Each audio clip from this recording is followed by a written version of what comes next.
अस्सलामुअलैकुम खिदमत तहफ़्फ़ुज़ मुक़द्दस औराक अड्डा मोहतरा है जनाब। वेखो रूढ़ियों के उत्तों ये सारा खुजाना मुबारक मिले है। वेखो महफल तो बाद फ्लैक्सां का की हाल होने अल्लाह तबारक व तआला जल्ला शानू दे नाम मुबारक वेखो तो गोहे दे विच फ्लैक्स सी गोया गटर दी गाब सी ते ओहदे विचों मिली है।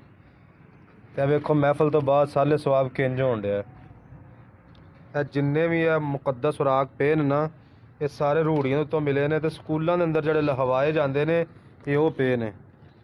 वेखो जी माशाल्लाह हाफिज़ साबर अली कम कैंप्स लिखे है। वेखो जी नाले बजाते खुद दिल ना फैसला करो कि इन्हां चीज़ां रूढ़ी ते धरना चाहिए। वेखो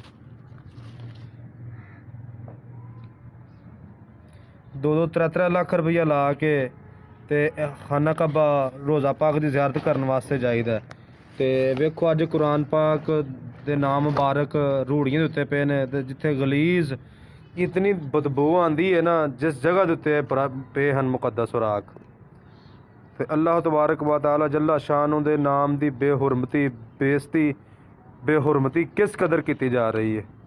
तो खुदारा इन्हां चीज़ों का ज़रा अदब एहतराम कराया करो, अजाब नूं दावत ना दिओ। खास करके धियां भैनां जो घर अंदर सफाई करदियां ने इस पासे अखां क्यों नहीं काम करदियां। वेखो ना तो सब मुकद्दस खुराक घरां दे अंदरों छापरां दे बज्जे मिले ने रूढ़ियां ते पे ने।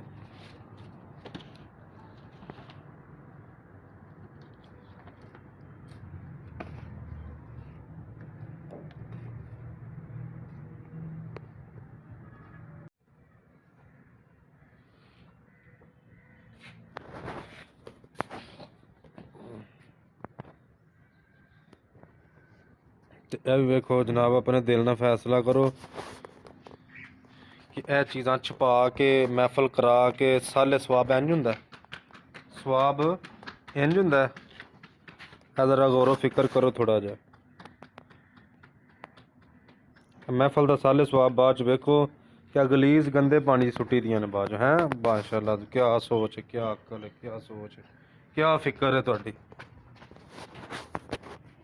बिलखसूस मेरे भाई जेडे फ्लैक्सां छपवाते ने मैं उन्होंने अगे तरला करना वा। वेखो किड्डे किड्डे अल्लाह दे फकीर बंदे ने तो उन्होंने तस्वीरां भी लाइया ने उत्ते ते नाम ही अल्लाह रखा शाह माशाल्लाह। वेखो किड्डे किड्डे पाक नाम लिखे ने ते खुदारा अजाब नूं दावत ना दिओ। वेखो जी मडेर शरीफ दरबार शरीफ की भी माशाल्लाह उत्ते तस्वीर दिती है।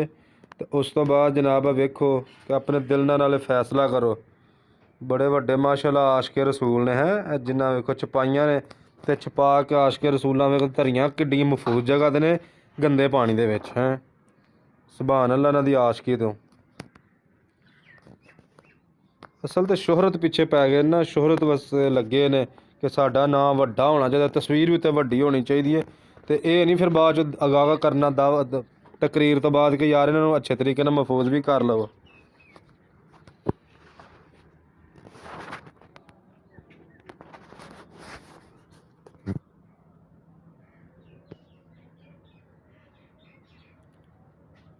वेखो जनाब अपने दिल ना फैसला करो।